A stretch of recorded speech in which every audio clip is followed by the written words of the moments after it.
Senhor Presidente, senhoras e senhores deputados, começo por fazer uma breve resenha da forma como o Estado tem encarado o jogo. E, de facto, se nós olharmos à história em Portugal e no mundo, o jogo não tem sido sempre encarado da mesma forma. Lembremos que em 1783, a Rainha Dona Maria I, concedeu à Santa Casa da Misericórdia a exploração das lotarias, destinando que as receitas das lotarias, as receitas que não fossem atribuídas em prémios, teriam um destino fundamentalmente versado ou virado para a saúde, o hospital e para os mais necessitados, as carências normalmente dos sem-abrigo. Era esta a finalidade prevista pela Rainha Dona Maria I, que durante anos foi respeitado em Portugal. A verdade é que este princípio, que é um princípio de que o Estado desconfia do jogo e só o admite se tiver finalidades sociais, ao longo dos anos foi sendo aligeirado. E vamos vendo que, aos poucos, o Estado foi permitindo que outras instituições, e a própria Misericórdia de Lisboa, tivesse outro tipo de jogos. Hoje, salvo erro, são quase 10 tipos de jogos que são explorados pela Santa Casa da Misericórdia de Lisboa e que dão um volume muito considerável de dinheiro, quer à Santa Casa, quer ao próprio Estado.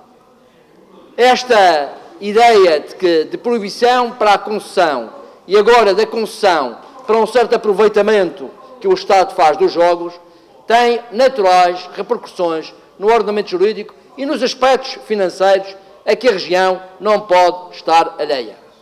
Mas chamaria, em primeiro lugar, a atenção para um aspecto que julgo que esta Assembleia também tem o direito de se pronunciar e que tem a ver com a complexidade do que é hoje o jogo. O jogo deixou de ser uma coisa controlada pelo Estado. O jogo hoje é difundido pelas redes da internet. Hoje, todos nós sabemos o que se passa com os casinos via internet. Todos nós temos ouvido falar ultimamente deste jogo da baleia azul.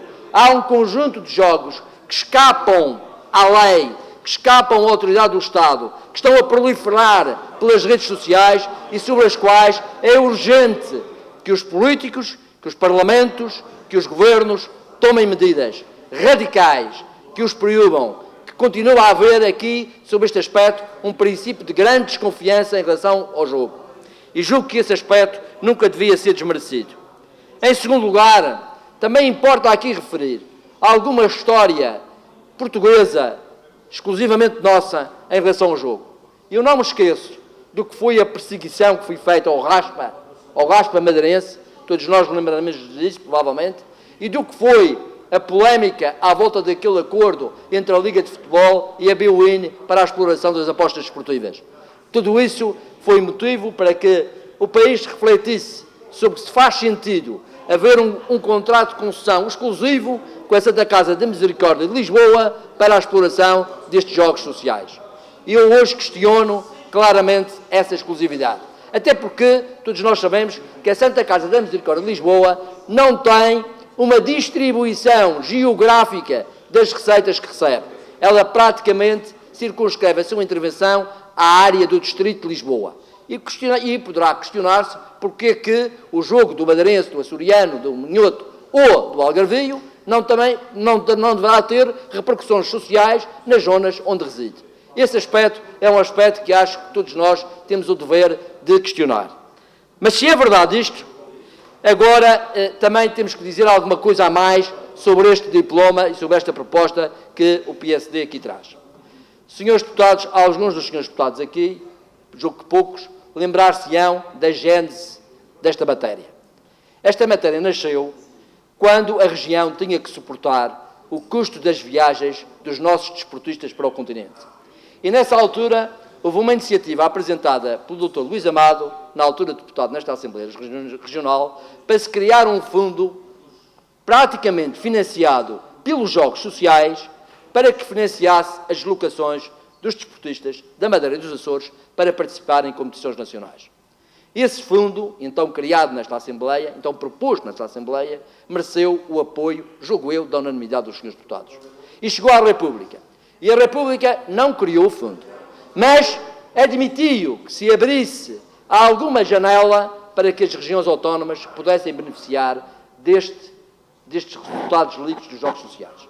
E esta janela, por isso é que aqui está, se os senhores deputados lerem, por isso é que aqui está, que essa receita vem destinada ao Instituto do Desporto. Exatamente por isso, porque era a finalidade de financiar as deslocações dos desportistas ao continente. É evidente que isto hoje já não tem muito sentido. Nem essas deslocações são financiadas por essa via, nem hoje faz sentido que o Instituto do Desporto, entretanto também extinto, seja o destinatário destas receitas. Poderá questionar-se, e essa é uma razão que julgo vir nas entrelinhas aqui em algumas questões que foram aqui colocadas, poderá questionar-se se faz sentido atribuir uma verba sem dizer qual é a sua finalidade. Ou seja, aquilo que o PSD aqui vem propor é que se atribua um X% dos resultados líquidos às regiões autónomas sem dizer qual é a finalidade desse dinheiro. Mas, senhores deputados, senhoras e senhores deputados, se nós olharmos para aquilo que existe a nível nacional, aquilo que é hoje o Decreto-Lei Nacional, vamos ficar surpreendidos.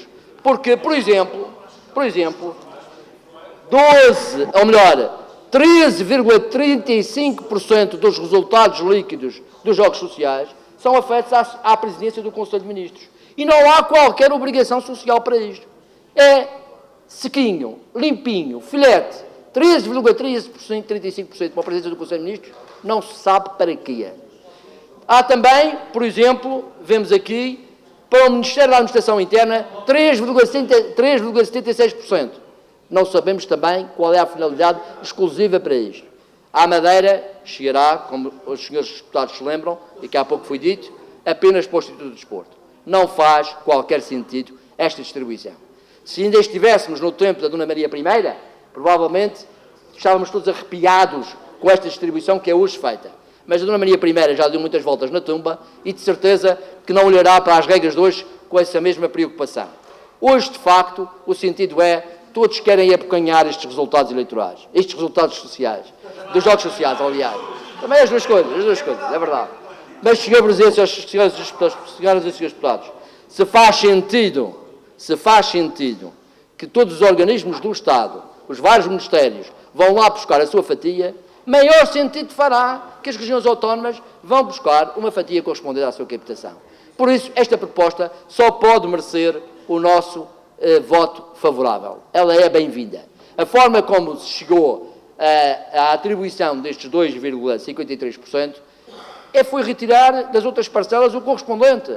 Foi assegurar que todas as outras parcelas são diminuídas em 5 pontos para poder assegurar às regiões autónomas o correspondente. Não há aqui nenhum crime de lesa pátria, foi uma distribuição perfeitamente equitativa. Portanto, não me pareceu chocante, aliás, o diploma em si não merece qualquer referência. Apenas acrescentaria 2 aspectos curiosos, que são os seguintes. Julgo que a região não deve desistir da possibilidade de ter jogos sociais concessionados por si própria. Queria aqui contar uma situação particular na qual eu estive envolvido. Aqui há uns anos fui, em funções profissionais, representando a AMRAM, numa reunião com a então provedora, a doutora Maria José Nogueira Pinto, da Santa Casa da Misericórdia, e saí de lá com uma proposta de acordo que era possibilitar as regiões autónomas de concessionarem jogos sociais em cooperação com a Misericórdia de Lisboa. Infelizmente, essa proposta nunca foi subscrita. Não sei porquê, ainda hoje não percebi porquê, não foi aceita. Era uma solução, a meu ver, excelente para a região autónoma e julgo que essa é que era aquilo que respeitaria as nossas competências próprias, a nossa possibilidade de destinarmos o que quisermos sobre os resultados dos jogos sociais. Não foi assim. Esta é uma proposta, apesar de tudo, melhor do que aqui existe. Muito obrigado.